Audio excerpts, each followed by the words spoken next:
Hello கேக்குதா? Hello என்ன ஒண்ணும் கேட்கல. சிக்கி இத ஆன் பண்ணி கூட. ஆமா, உனக்கு எவ்வளவு வாட்டி சொல்லி கொடுக்கிறது? இப்ப நம்ம என்னத்த கேட்டுட்டோம்னு கத்திட்டு போறா. சிக்கி இப்ப எதுக்கு அம்மாவை திட்டின? ஒரு போன் ஆன் பண்ண தெரியல. ஏய் லூசி, இந்த மாதிரி போன், வாட்ஸ்அப், ஃபேஸ்புக், இன்ஸ்டாகிராம்லாம் யூஸ் பண்ண தெரியாம இருக்க லாஸ்ட் ஜெனரேஷனே நம்ம அம்மா மாதிரி உள்ளவங்க தான்.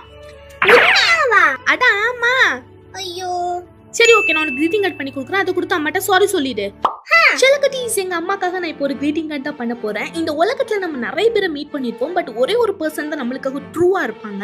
அது யாருன்னா நம்ம அம்மா தான். நம்ம அழுதா போதும் அழாத நான் இருக்கேன்னு சொல்றது, நம்ம எவ்வளவுதான் உங்ககிட்ட கோவப்பட்டாலும் அந்த மனசுல வச்சுக்காம அடுத்து நம்ம கிட்ட வந்து பேசுறது, நம்மளுக்கு பசிக்குதுன்னு சொன்னா அடுத்த நிமிஷம் நம்மளுக்கு சாப்பாடு செஞ்சு கொடுக்கறது, நம்ம கூட ஒரு பியூர் லவ்வா இருக்கிறது நான் அம்மான்னு தான் சொல்லுவேன். ஸோ அவங்களுக்காக தான் இந்த மதர்ஸ் டேக்கு நான் சூப்பரான ஒரு greeting card பண்ணிருக்கேன். இந்த greeting card உங்க அம்மாக்கு செஞ்சு கொடுங்க. இதுக்கு அதுல போட்டோலாம் தேவை கிடையாது, ஜஸ்ட் ஒரு மிரர் போதும். அதுல அவங்க ஃபேஸை பார்க்கும்போது அவங்களே ஹாப்பியா ஃபீல் பண்ணுவாங்க. நம்ம செல்லக்குட்டி சொத்தை அனுஷி அனுப்போம் 3 கமெண்ட் பண்ண